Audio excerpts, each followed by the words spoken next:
And so I asked this doctor, I said, is it fair when people say to me or write about me that I'm a medical miracle? And he thought about it a little bit and he smiled and he said, yes. He said, you really are a medical outlier. Most people in your condition, maybe they would be like walking around their living room and then they wouldn't fall over if they were doing that. And so what I've been able to do as my therapist that I worked with at the very end, who I finally found, and he had never worked with anybody who did not have an Achilles either. And he said to me, when people say you're like 1%, you're like the 1% who do that. He said, no, no, no. He said, actually correct them. You're the 0.01%. And it's just a situation that most people just don't recover from. I mean, it's like that Ted Dawson guy I interviewed in Florida. And he's one of the only other people I've spoken to who does not have an Achilles. He used to ride his bike 50 miles a day. And then he had an injury. Achilles area got an infection too, just like mine. But instead of plowing through and really, so he could walk and ride and everything again, at a certain stage, he just gave up. Yeah. He'd had several surgeries and just gave up. I think what's a really interesting question is what's the difference between people who succumb to their injury and people who overcome it? Hi, friends. This is James and Karen. We are Kerouac's Cruising.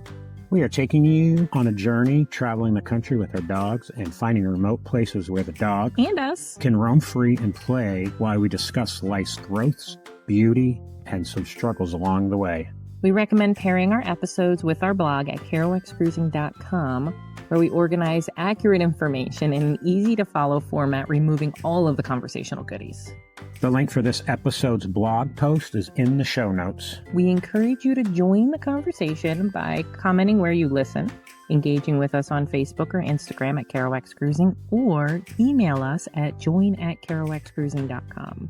In the meantime, thanks for tuning in. Sit back and enjoy the journey. Good morning, friends. Hi, everybody. Thanks for joining. Today we have a special guest, Jo Giese, and we are going to promote her book and promote her as a person. Thank you, Jo, for joining us. So, Thanks for having me. her book is You'll Never Walk Alone, a hiker's memoir of adventure, tragedy, and defying the odds. Beautiful. And I will tell you, Jo, I was very fortunate to get an advanced copy of your book. It's not released until February, and I literally read it all in one sitting. Like in one day, read the entire book front to back, and I enjoyed every word. I thought it was, I was hooked. I was so inspired by your journey, by your stories, all the sprinklings ins of all of your hiking adventures, your bear adventures. I mean, just all of the different things that you spoke about through the book. It really it's an inspiring book, and it's highly motivating, definitely making me want to get out there and hike some more. So I really loved it. Wow, I am so impressed because you're the first person I've spoken to who has read the book. I am really touched that that you liked it that much. Thank you. Thank you. That really brings tears to my throat, actually. Thank you. Absolutely. Absolutely. So, sustaining an injury of the Achilles heel, A tendon. a tendon. My brother was in the Air Force and tore his Achilles tendon, and it took him over 2 years to recover. How is that? What's that journey look like for you? And I will say, before you answer, he was 35. Yeah. Okay. So he's half my age, but that doesn't really touch on my story because he still had an Achilles. In my story, the doctor botched the surgery, the whole area became necrotic, and when we finally went like third or fourth surgery, when they went back in, they saw that the Achilles had died, and the doctor said, "You want to see it?" The Achilles is the strongest tendon in your body, connecting your ankle up to your calf. And in my case, the doctor, the surgeon, showed me the picture of it, and it had curled in on itself like a little fetal something awful, and the area around it was all slimy and green. Um, so your brother, although his recovery took 2 years, he at least had an Achilles. In my case, I didn't have one. And the last, I okay, here's the story. I was with a doctor a few weeks ago, and I said to him, well, I was with him for some other reason, but he's an ankle and foot doctor. And I said to him, people say that I'm a medical miracle. And that's the phrase they keep using about me because I don't have an Achilles, but I have resumed, I've got my hiking boots back, and I have pretty much resumed that life, but in a very different way. And so I asked this doctor, I said, is it fair when people say to me or write about me that I'm a medical miracle? And he thought about it and he smiled and he said, yes. He said, you really are a medical outlier. Most people in your condition, maybe they would be like walking around their living room. They wouldn't fall over if they were doing that. And so what I've been able to do as my therapist that I worked with at the very end, who I finally found, and he had never worked with anybody who did not have an Achilles either. And he said to me, when people say you're like 1%, you're like the 1% who do that. He said, no, no, no. You say, oh, well, you've read the book. He Yes. said, actually correct them. You're the 0.01%. Um, and it's just a situation that most people um, uh, just don't recover from. I mean, it's like that Ted Dawson guy I interviewed in Florida, and he's one of the only other people I've spoken to who does not have an Achilles. He used to ride his bike 50 miles a day, and his Achilles area got an infection too, just like mine. And but instead of like plowing through and really so he could walk and ride and everything again, at a certain stage he just gave up. Yeah. He'd had several surgeries and just gave up. And I think I think what's a really interesting question is what's the difference between people who succumb to their injury and people who overcome it? Absolutely. And um, I think that's interesting. Absolutely, because what I was thinking of is, as you're going through that is, yes, medically, you're 0.01%, but I think actually as a human as a whole, you're a 0.01% because I think so many people will just take what the medical professionals tell them. You even had somebody that you liked and trusted tell you that you would never recover, and I can't remember the exact words, but basically, it was always gonna be an issue for you. I know her exact words, and this is this is someone who I thought was kind of a friend. Yeah. She was a PT. She did physical therapy in Montana, where we also live, and I thought we were friends. I'd had her up for lunch. Her mother and my mother unfortunately died about the same time, so we commiserated about that. And I liked her stories about her father, who was now a widow, his stories about dating again in his 70s.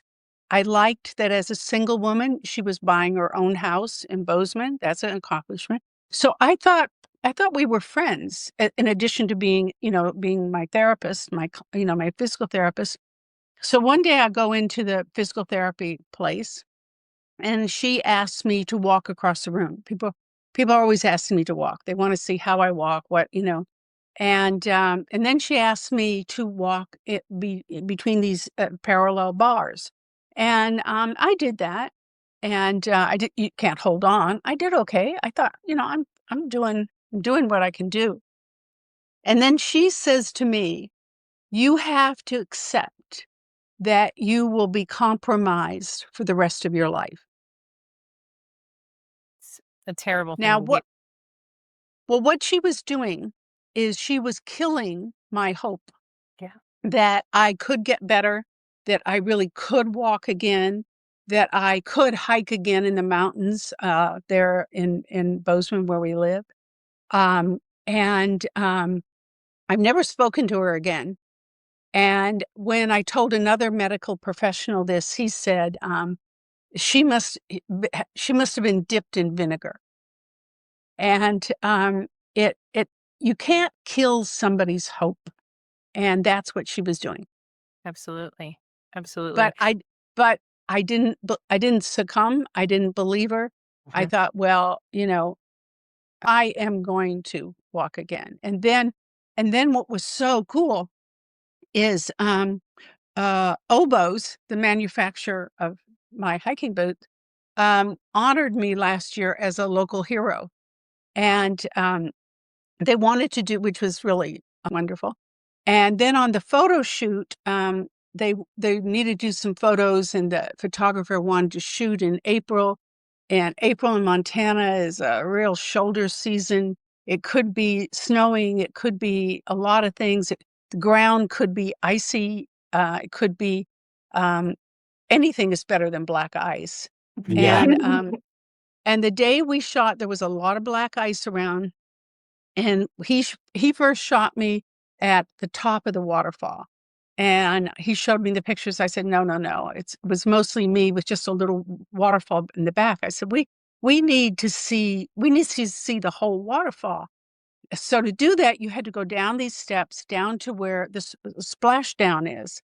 And so I'm down there where the splashdown is, all where the water comes down from the waterfall, and I'm thinking to myself, if only she could see me now, you know. And it Um, sounded like it was so precarious in your book when you took that hike down there, and you still were just like, you could have re-injured yourself. You could have knocked yourself backwards. And I'm sure you had a little bit of that fear in you doing that. And the way you dressed it up going into that moment, I was afraid that that was about to happen. I was like biting my nails for you. It's really, so really, I was like, oh my gosh, I hope she doesn't fall. really. Couldn't wait Well, to get to the next page. yeah, well, that's interesting because the photographer who was a real outdoorsman, a real athlete, as we're driving there, it's about an hour's drive out of Bozeman is to that particular waterfall. And as we're driving there, he's pointing to me the mountains that he's climbed. I mean, these are enormous mountains. And his assistant is also a mountain climber. She's pointing out things she's climbed.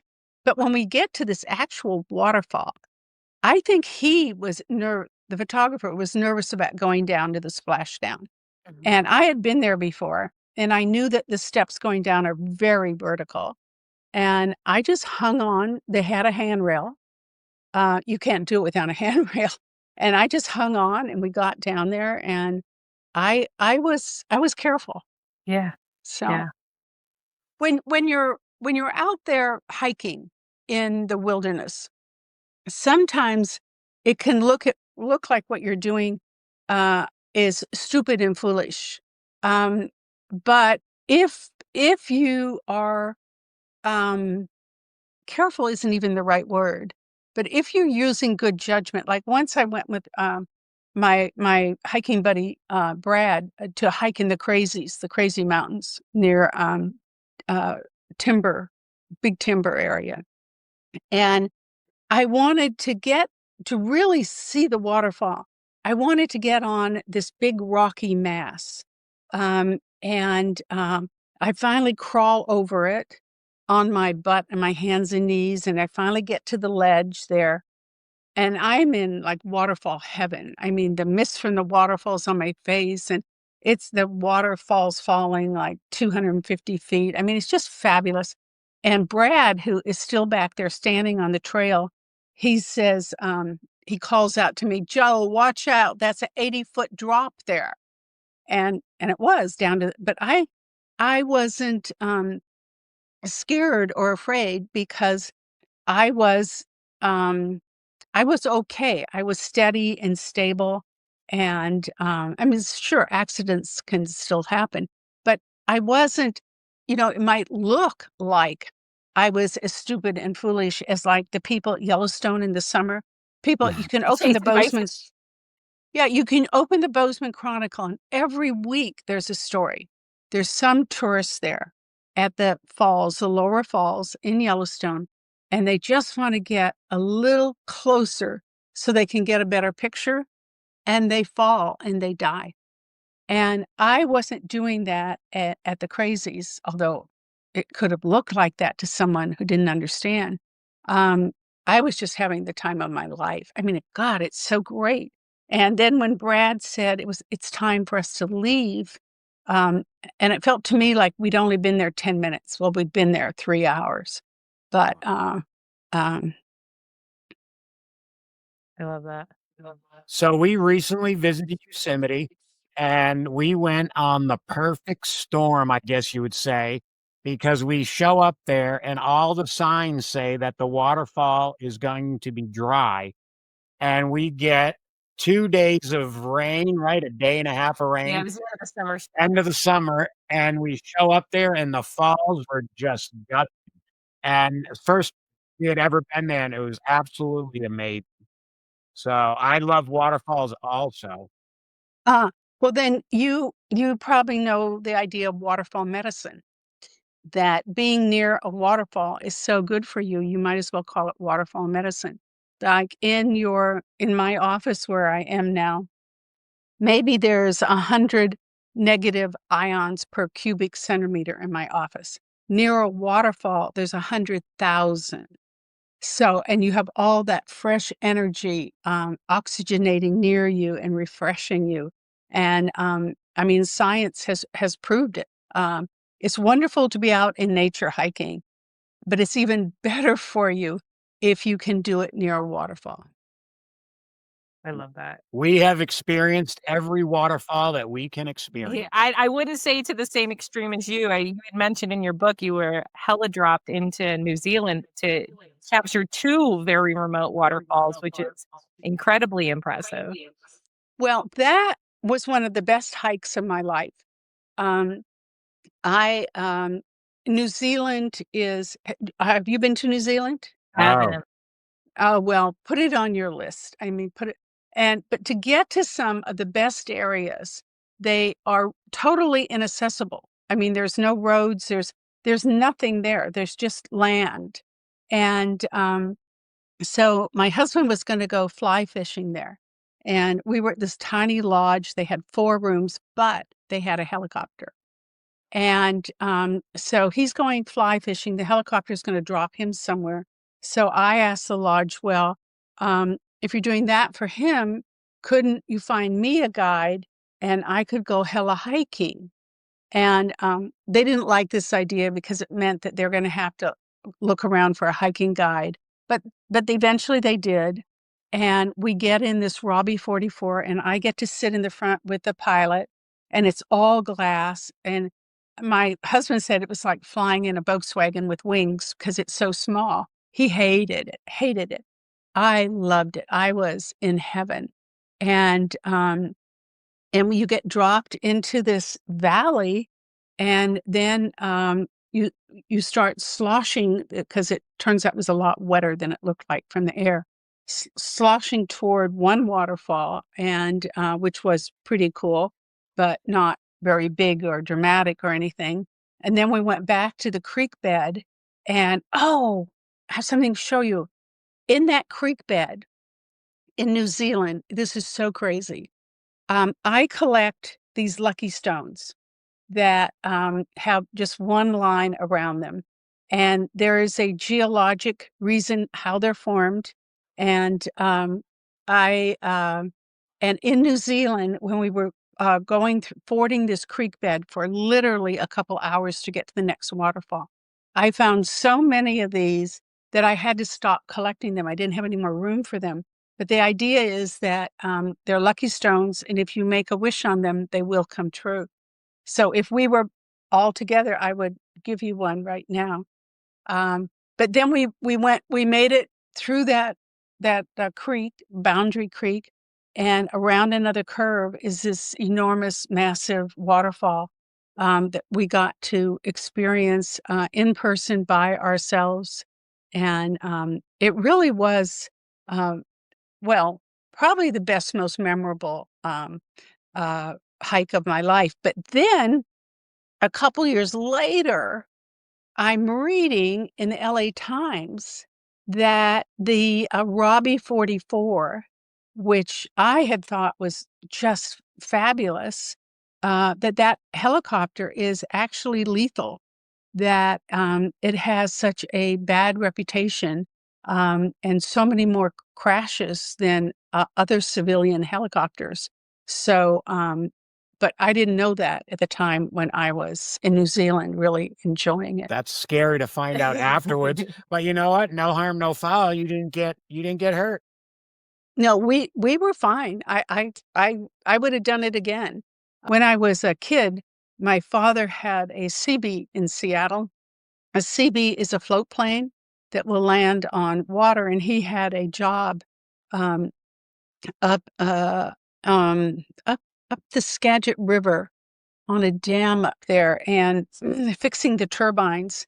And nobody would land on the water there. They said it's too dangerous. So he and my mom went to the Midwest. He bought this plane, taught himself how to fly. And then when it came time to fly actually into the work site up there, nobody would go with him because they said he hadn't had enough instruction in flying.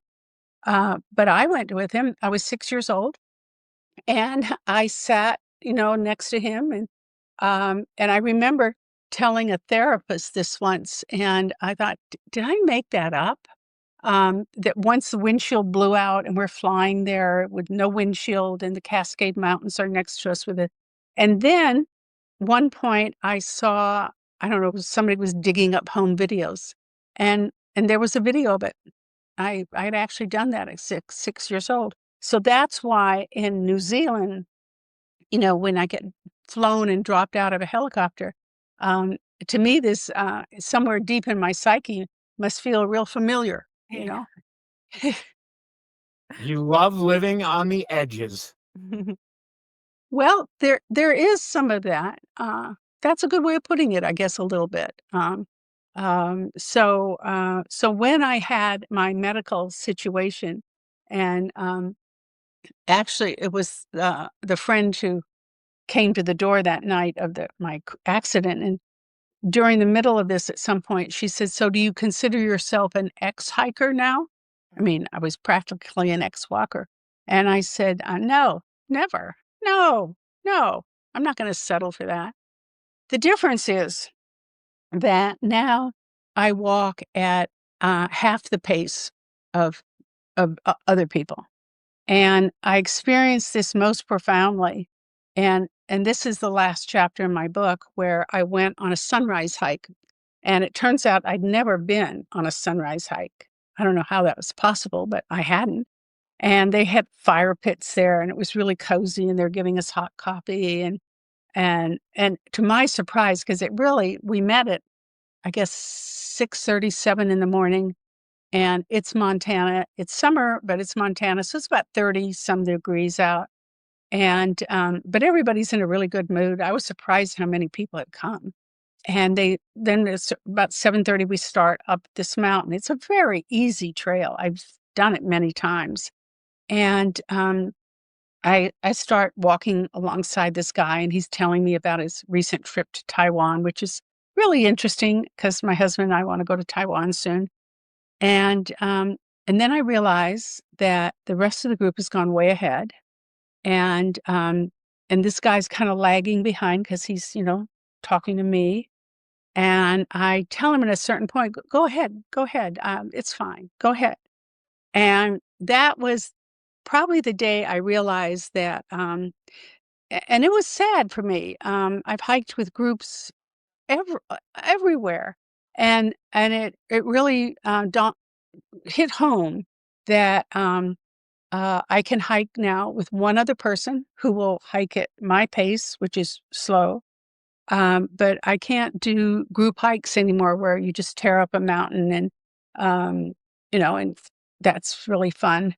Um, but as my therapist said, to compare is to despair. This is toward the end of my therapy when I was starting to walk again. And I would walk down the road out here in front of my house, and people would just whiz by me, and I'd say to him, I hate this.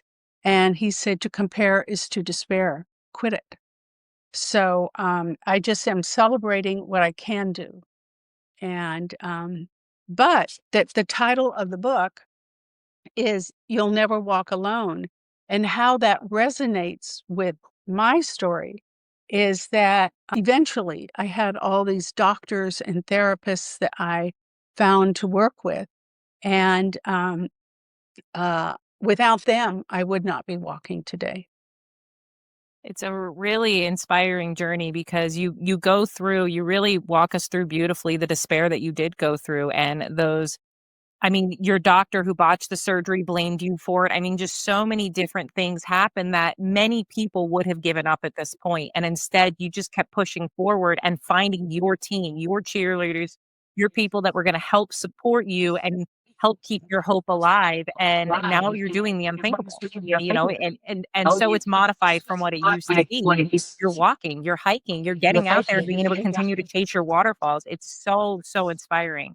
I was in a car accident a couple years ago, and it messed up my back, and I've continued it hasn't stopped, it's nowhere near, the kind of debilitation that you experience, but it's enough to stop me from doing things where, "Oh, my back hurts today, I'm not going to." And reading your book, I'm like, "That's gonna keep me where I'm at," It's your book is so inspiring for anybody who's going through any kind of health crisis or any kind of something that's putting up a wall and you being able to physically move forward. To read your book really changes your mind about it. Like, it really comes from within, having that passion within yourself to continue for some reason. You needed to get to your waterfalls. You had mentioned your beautiful view at home that you fell in love with became exhausting because you were staring at the same thing every day. You needed to get that variance and indifference in your life. Right, right. I wanted to be able to get out again and see the world, not just to see the Pacific Ocean. Uh, And nature heals us, right? Like you said, waterfalls, being out in nature, it heals us mentally, physically, spiritually. And we go out in nature, we like to be embraced in it, and just for that feeling. So, right. do you I wa- think that you would have wrote a book if you hadn't been injured? Was a book on your radar? Yeah. Oh, she knows. She knows She's the written answer. books. what are the two of you laughing about? Oh, I know that you've written several books, and in your journey, one of your book about your mother had gone international bestseller, which feels kinda ironic because it says, "Don't sit if you can dance." Is that the name of it that Yeah, your book. yeah. Never sit if you can dance. Yeah. Yeah, "Never sit if you can dance," and meantime, you've got this debilitating injury that you can't even barely walk, so it just felt like it was ironic that that book was coming out right when you were really going through all of this. It not only was it ironic, it was the timing couldn't have been worse. After I had maybe 6 surgeries, and we were invited to a wedding in Austin, and it was a family wedding, and I felt like I had to go, had to attend, or well, why isn't she here? But when I was there, I did the PR people for that book, Never Sit If You Can Dance, had arranged an interview on, I think it was CBS morning television. And so I'm sitting there at the TV station being interviewed, and afterwards people are saying to me, "Oh, you're doing great. We saw you on TV this morning." And I think, "Yeah, I'm doing great. I can sit and talk." You Mm. know, but on that trip, you had to walk too. You had to, walk from the hotel to where the bus was taking us to where the wedding was and all these things. And um, that was um, that was a moment where I really got badass mad, and I realized I cannot walk. And I thought, because I kept thinking, I'm gonna get better here, and then I realized I cannot walk, and I really got mad about that, and called the doctors I was seeing and said, "I'm finished with amateur hour. I need to start working with doctors who have helped heal an Achilles, or someone without an Achilles." And I ended up in New York, where I probably should have started. My whole journey would have been totally different if I'd started with this guy. I ended up with this Dr. John G. Kennedy, just not John Kennedy. And his specialty is making an Achilles tendon out of tendons from the big toe. But he looked at my ghastly area down there where where my Achilles had been, and it's really a ghastly area after all the surgeries. And and he didn't really want to go near it, even though he's a surgeon and surgeons like to do surgery. He said, just do aggressive physical therapy and see how far you can get with that. If I had started with him, my story would have been different. The accident we're talking about is I'm up here in my office. It's a rainy day in November, and the doorbell rings downstairs. And I'm expecting a friend. I don't want her to get wet out there. So I leave my office. I race down the steps. Boom! I fly horizontally after I miss the bottom two steps. We end up at Malibu urgent care, and the doctor there goes, I hate to tell you this, but I think you have a complete tear because they did an x-ray. You're going to need surgery. So we know an orthopedist in town. I call him on my cell phone. I feel kind of fancy. I have a cell number. I call him, look at me. And so he'll see us the next morning. My husband rents a wheelchair from the urgent care, wheels me into this orthopedist. And this is the moment in my story that that the reader, the listener, anybody looking at the story should really pause and ask what they would have done. Because this orthopedist who specializes in the book, I say hips, but anyway, he says to me, I can do this. He said, I did Achilles repair 20, 30 years ago. I can do this. Right. See that smile on your face? Mhm. What we should have done then is said, thank you very much, Fred. Um, we'll we're going to do a little more research on who is working on the Achilles right now. Right now, the last 5 minutes, the last 5 years, not 30 years ago. Yeah. But, come on. I'm in a wheelchair. I cannot walk. And my arm is turning black and blue. My leg is already turned black from the fall. My husband and I both know this doctor, and we had a good experience with him once before. So, that's really the question. If you're ever in a medical situation, I mean, my husband and I are real optimists. We always see the sun shining. But in a medical situation with a real medical adversity like I was facing, extreme optimism can end up being tragic optimism. And we made a big mistake there for Yeah. people who are ordinarily smart. And I feel like when you're in that kind of a situation too, you're scared and you just want it to be fixed as soon as possible. You don't want to go through the hassle, quote unquote, of interviewing multiple doctors. You just want it to be fixed yesterday. So I can totally see where the urgency feeling of that moment would cause you to maybe not Make think a bad decision. yeah, not think as logically if you would if it wasn't like in an emergency feeling situation. Right. No, absolutely. I mean, there he is in front. We've got somebody right in front of us. He says he can help. He's done this, I mean, Yeah. 20, 30 years ago, but, and yeah, we were just relieved, and we were really stupid, stupid. I have So, a pretty good story about along the lines of that. So when I was 16 years old, I got into a serious dirt bike accident and I needed reconstructive surgery on my knee. And we went to a couple different doctors, and one of the doctors was a sports doctor right out of medical school. And he told me how he was going to fix up my leg, blah, blah, blah, really good. And then I met with this guy. He was about 50 years old, and he didn't promise me anything. All he said is, I reconstruct things daily, every day of my life for the last 30 years. And this is what I do daily. Well, after meeting with him, I went back to the sports doctor that said he would fix me up really good. And I said, how many knee replacements have you done? And he said, well, you'll be the fifth one. And I said, well, I think I'm going to go with the other guy that's done for the last 30 years. So I had reconstructive surgery when I was 16 years old.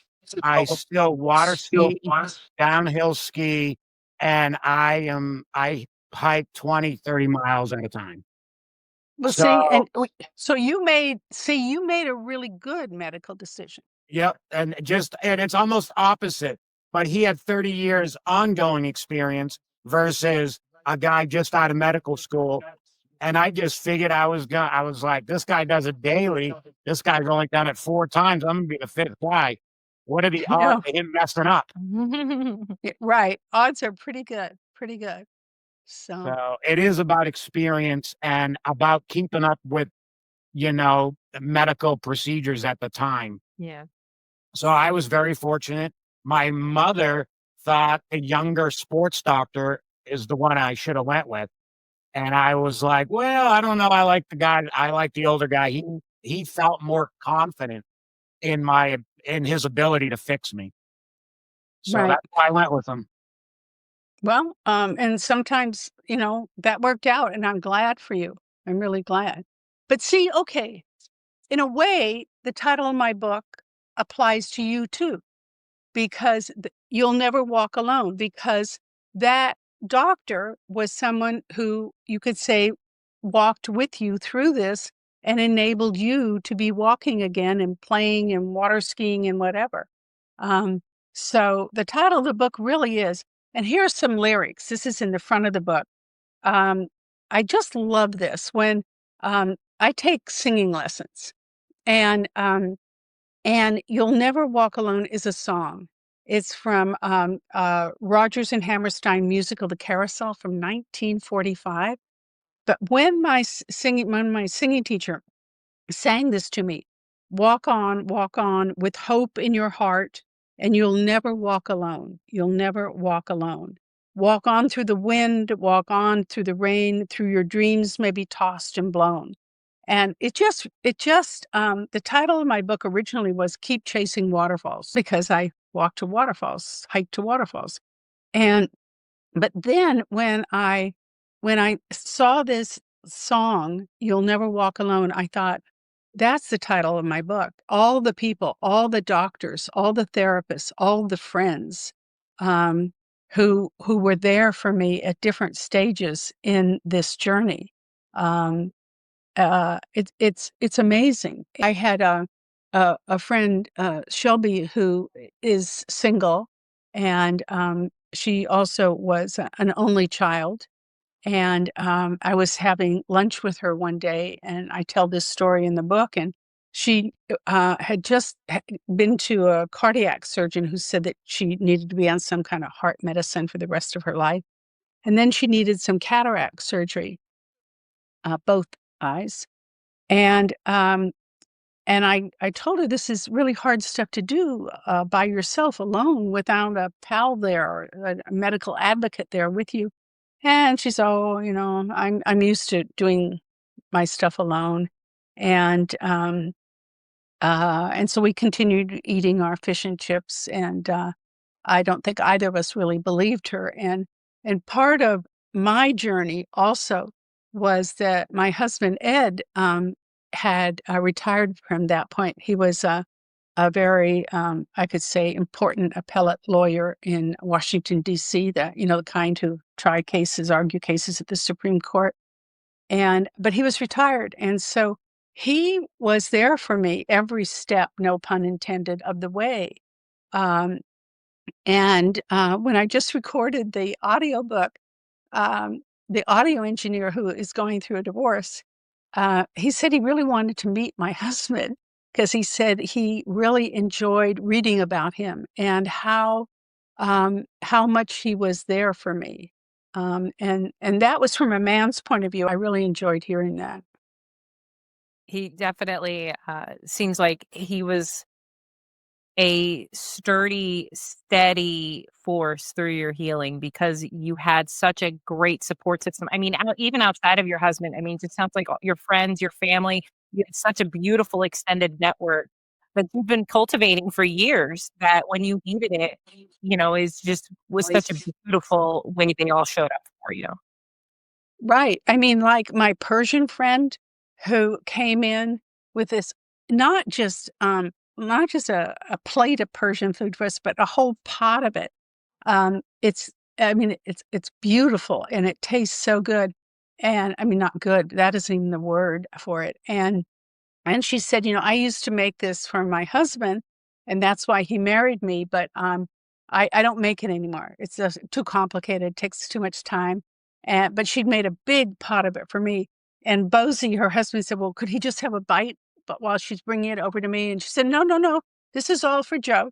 Mhm. Um, so people really extended themselves. And I write in one part in the book, this was before one of the surgeries that came about because of my all these other surgeries, and I was, in the hospital for 6 days before the next surgery, and, friends came to visit, uh, and I really, really, really appreciated it, I mean, beyond appreciation, and, one of the someone writes, that, the only thing that matters is presence, the people who are present for you.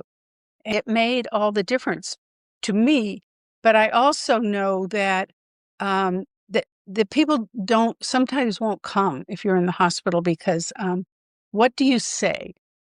How long do you stay? You don't wanna pity the person who's there. One of the best gifts anybody gave me, uh, during that time when I was in the hospital was, a good friend sent the singer from their church. The, and he was a operatic singer, and he filled my hospital room and the whole hallway with his beautiful, beautiful voice. I mean, it took me out of the, the dreary, dismal, depressed place I was and just filled me with joy. And, but that was because a friend was thoughtful enough to do that. Um, as I say in the book, nobody teaches you like hospital 101. What do you do? What do you say? How do you act in a hospital? And, and I understand that's tricky, and some people would probably, just not do it, and not show up when you're there. But you certainly remember the people who do show up. Yeah, absolutely. You had, described that moment in your book, and when I had read it, you said that you went into surgery feeling like you were golden light, and I just thought it was so beautiful, and when I read it, it gave me chills, and when you were describing it, because I knew the whole story, I suppose, I got full body chills again listening to you talk about Oh, good, the gentleman good. singer. No, It's such a beautiful. right. And I asked my internist about it because I said, um, what was going on? They hadn't given me a preoperative, like, sedative. It wasn't my head wasn't changed, uh, medically for any reason, but it was changed by this opera singer in my room. And, and my internist said, no, that's totally possible. That when you're in such a frightened state and someone suggests something to you that can be helpful, it can really work. And in that moment, when he had said to me before he started singing, he said, bathe yourself in golden light. And I did. And it was really helpful. So there's all kinds of ways that friends can kick in, and I mean, there was one neighbor that different people you're close to in different ways, right? And one neighbor we were close to, but, and she brought a whole, tray, what do you call it? A whole baking sheet of, roasted chicken, and then this cake too. And then she sat down with me because I was in the kitchen and with my leg elevated, of course, it was always elevated then. And she held my hand.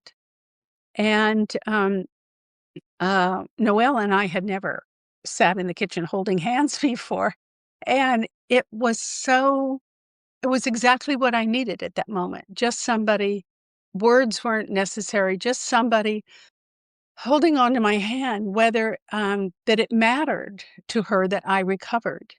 Um, there's somebody who's written a book, and in it she says that people who have other people caring for them when they're and she's talking specifically about being in a hospital now, that if they receive flowers or a magazine, something that shows that somebody cares, they will be discharged a day earlier. And I believe that. Recently, I have a Scrabble club, and recently someone from the Scrabble club was hospitalized. And so I wanted to send him flowers, and I wanted to where at the hospital, where is he? And his wife said wouldn't tell me where he was. And afterwards, I said, "But I wanna help him recover faster." And it does matter that people care and that that people care and that your recovery matters to people. Yeah, It's important. It's an important part of it. absolutely. Absolutely. And having something to recover for. I think sometimes people get disheartened that the journey just feels too much and it feels greater than the ultimate goal. Like you needed to get to your waterfall, so you didn't care that you didn't have an Achilles. You were going to make it happen. You were going to recover in spite of. And it really sounds like your main physical therapist, was it Taylor or Tyler, was just instrumental. Yeah, he was, and the interesting thing about him, once again, Taylor Isaacs, is that he has a facility here in the LA area, and the first time I walked in there, I I mean it's mind blowing because most everybody in there is a spinal cord injury patient. They cannot walk, and they probably because their condition is orthopedic and neurologic, so they will probably never walk again as well as they ever did. But maybe they can. It's interesting, one of the women that works there, I talked to her about it, and I said, because she's a new graduate, a young woman, very pretty young woman, and she had decided to devote her life to this population. And I said, "Well, gosh," I said, "doesn't won't that make you sad working with this population your whole life?" And she said, "No, because, um, you know, people have different goals. Maybe somebody's goal is not just to walk again, but to be able to get out of their car into the wheelchair." And I went, "Oh, okay." But, the reason I am walking today is really because of Taylor, who you mentioned. He had never worked with someone who without an Achilles, um, but he said, "Oh, this is great." He said, "I can put all my education into practice here," because he had a couple PhDs in sports performance and sports medicine. And he was really excited about this. And he was also excited because mine was only orthopedic. And at that point, I was going, "Only orthopedic, I'm not excited about this. I've been dealing with this now for almost a year, and I'm still not walking." And, uh, I mean, here's a man who stays up for 1 or 2 o'clock in the morning. He's a late night person. I'm not. And but he devoted his early mornings. 8:30 to him is early. He didn't usually come into the clinic at that time, and he would come in and work with me, for an hour and a half, twice a week, at 8:30, and then he said when I got stronger, I could come in 3 times a week. And, in the beginning, I had to be driven over there. I just couldn't drive myself. I didn't have the strength. And, um, and it was, really Taylor who is the reason I'm walking today. Um, So, what's an everyday life for Jo now to continue to strengthen the muscles around your Achilles? What Or do you, lack of the Achilles. lack of Achilles? You must have a regimen that you do daily to keep but going. well, that is a good question. The main thing I do is I keep walking. And even if it's a day I don't particularly feel like it, or I have a lot of other things to do, um, like I have a whole desk full of stuff to do here, I will make sure that I'm walking, out there walking, getting in the steps every day. That's the main thing I do. I don't necessarily hike every day, Yeah. um, but I do walk. But, I'd like to just get in one thing here, for listeners, because I think it's so important about, hiking is, I read these things about what to do, if you're hiking alone, and it makes me so angry because I don't believe it's safe to hike alone. Um, in Montana, of course, you have the bears to deal with, but even like when I was hiking in New Zealand and that creek bed was so the rocks in it were so sharp they were almost going through my boots. Um, uh, Once when I was this was a hike in Montana, and there was an older woman on the trail and she had broken her ankle or something. I mean, she could not take another step. But luckily, she was with a group, and so someone you didn't there was no cell phone reception there. So, but someone in the group, ran down the mountain, was able to make a call. By the time we started walking down, a gurney was coming up the mountain for her. But if she had just been by herself, that would not have had as good of an outcome. And once my hiking buddy Brad and I had just done this big mountain, but we hadn't summited it because it was getting close to noon and it was getting too hot. We didn't want to end up at the top at noon. So we came down, and as we were going back to my car, there's a single woman, and she is going to start hiking. And we asked her what her goal is. And she's going to summit the mountain. She had no sun hat. She had no water with her. She didn't have the correct shoes on. She's just like going out for a walk in the park, but she's choosing this really complicated, difficult mountain. And she's going to do it by herself at noon in sun, full sun, without even a sun hat on. And I was surprised.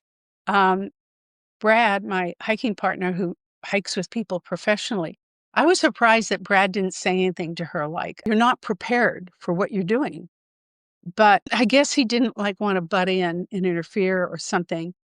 But I didn't say anything, but I was really tempted to. So when I see these articles in places like, how to hike alone, I just think, quit it, stop it. You're sending people on a journey that's not a good thing.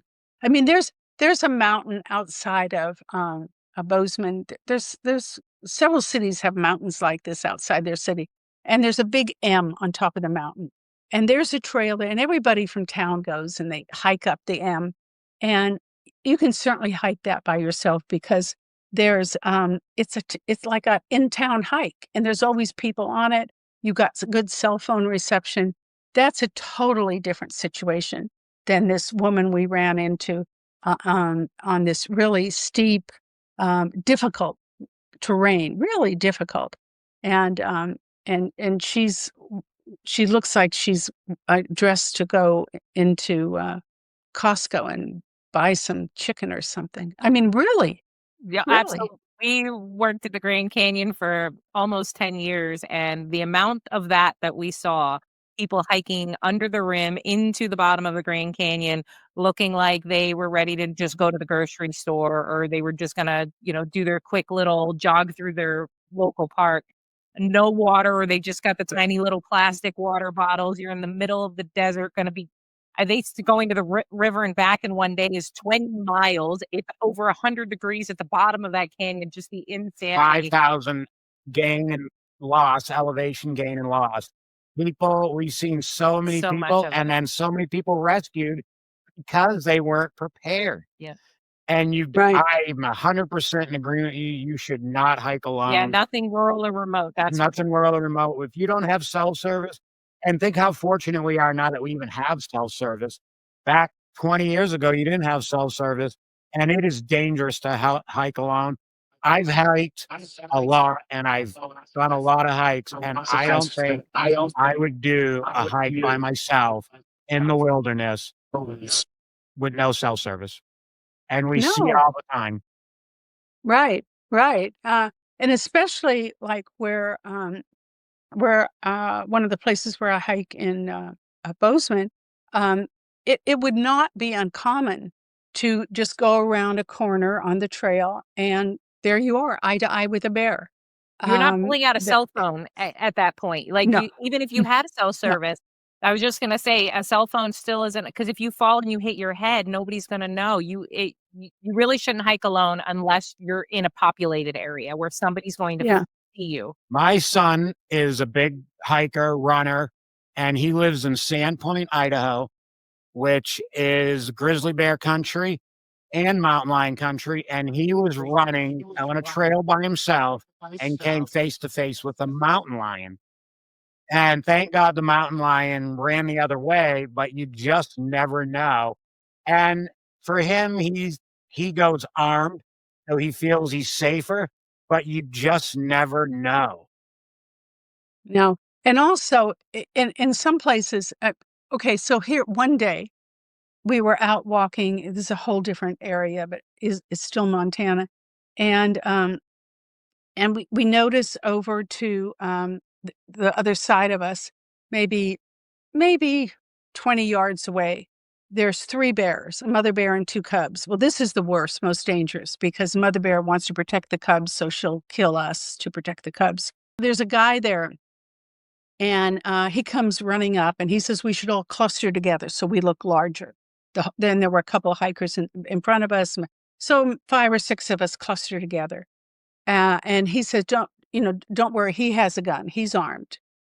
But the gun he has is a pretty gun, but it wasn't a bear rifle. If you're shooting a bear, you need a different kind of gun. You need a rifle.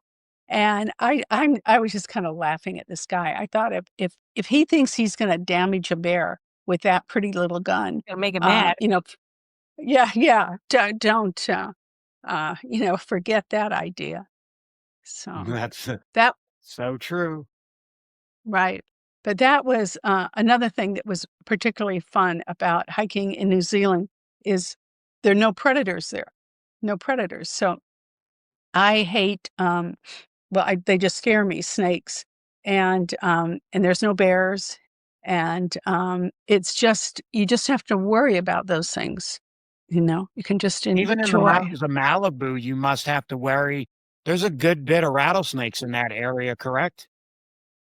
I don't talk about that, and I don't, when I go hiking when the sun is out, I go early in the morning 'cause I've been told they're still, Yep, but, in their but den.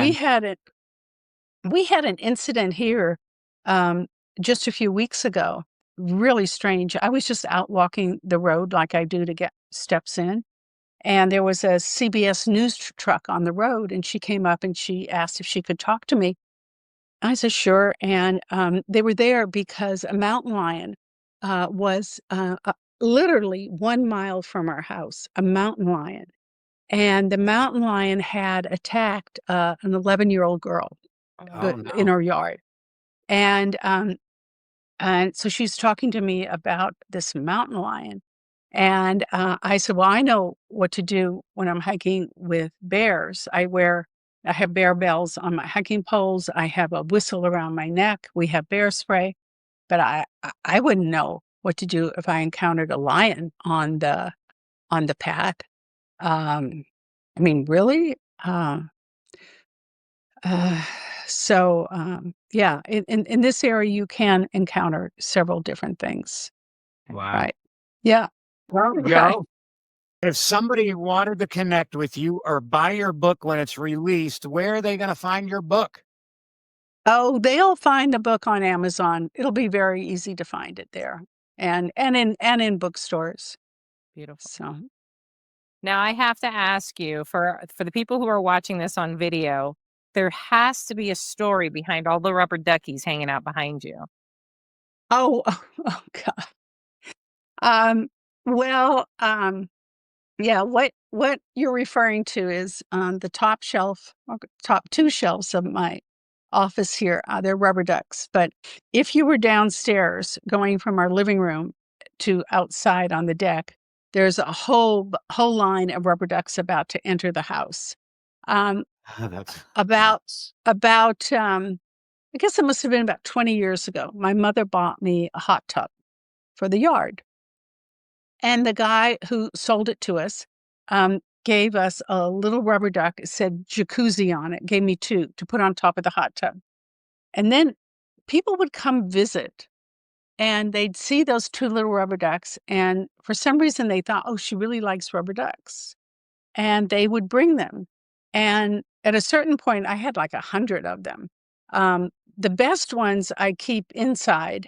I mean, a friend was recently like in Madrid, and she got me a little rubber duck from Madrid. Um, the best ones I keep inside because the ones out on the deck that are about to come in the house, the sun shines on them and kind of melts their exterior.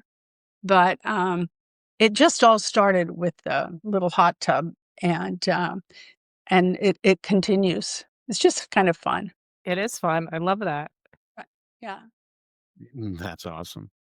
So, is there anything that we didn't cover that you'd like to ensure that we leave our listeners with? Um, well, I think we did, uh, I think we did a pretty good job. Um, we didn't talk too much about hiking, internationally, and I've done a lot of that. I mean, we talked about New Zealand, but I've also hiked in Iceland Mhm. and Bhutan and Argentina and Patagonia. That was really amazing. Um, so if you're into this kind of thing, um, you can do it anywhere, and you'll run into um, pretty much like-minded people who are into the outdoors and into appreciating this. And what's interesting is that during COVID, when we're not supposed to talk to anybody, we're all supposed to be wearing masks and everything, the number of hikers in the United States escalated. People just were out there hiking, and they still are. So there are more hikers now than there were 5 years ago. Yeah. Yeah. We've definitely seen that same uptick, Yeah. and it's amazing. It's great. Get off your phone, shut your TV off, and get outside. Right. In the book, I talk about finding awe and serenity. Mhm. And I talk about it in one place, on the sides of a place called Fairy Lake, Fairy. And I used to tease the grandkids about that there really were fairies there. You can find total awe and serenity in a place like that. That's that beautiful. And Fairy Lake is also green. The water is totally green. I don't know how it got that green, and the trees go right down to the edge of the water, and that kind of serenity, and of course, your phones are off because there's no reception there, and, uh, and it's just another way to refresh yourself, Yeah. without, resorting to drugs or alcohol or those things that have negative qualities to it. There's absolutely nothing negative about being in a forest like that with a water like that, and maybe you'll even find a lucky stone. I'm gonna start s- looking. I'm so grateful you showed those stones because I was like, since I read the book, I'm like, oh, I hope I find one of those in nature so that I can see what they look like. And there it is. I Yeah, love yeah, and they're all different, and sometimes you'll find some and they're a little messy. The white line won't be so clear and clean, and I don't take those. I want them to be as good as possible. it. Yeah. That one is pristine. I know, but I have a lot of those, so there's more. I love it. I have a new hobby. Okay, okay. Right, let me know when you find some. Oh, look, wait, I have another one on my desk too. Okay, and see, some of them I mark because 'cause I've got so many from different places. This one I marked NZ. This one I did find in New Zealand. Feeling. So, So you will find those rocks anywhere, oh yeah, all through the world. any anywhere in the world, but they have to be near a young mountain range.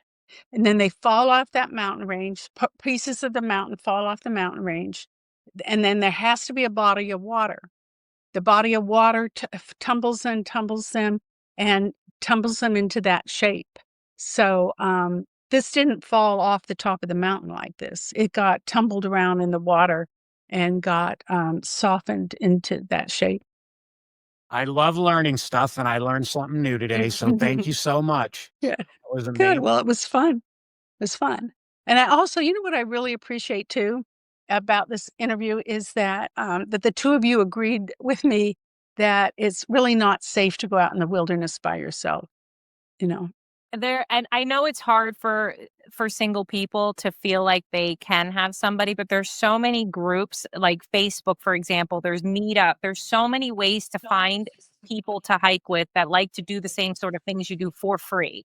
And I do love that you brought that up because I think that's a great like PSA. Like people should not hike alone, and it's a great opportunity to meet people, to find somebody who likes to do the same sort of things as you so you don't have to hike alone. Right. And on the same kind of subject, in Bozeman, I met a new friend, and she has a walkie-talkies group. And that is actually perfect for me now since I walk at half the speed of others.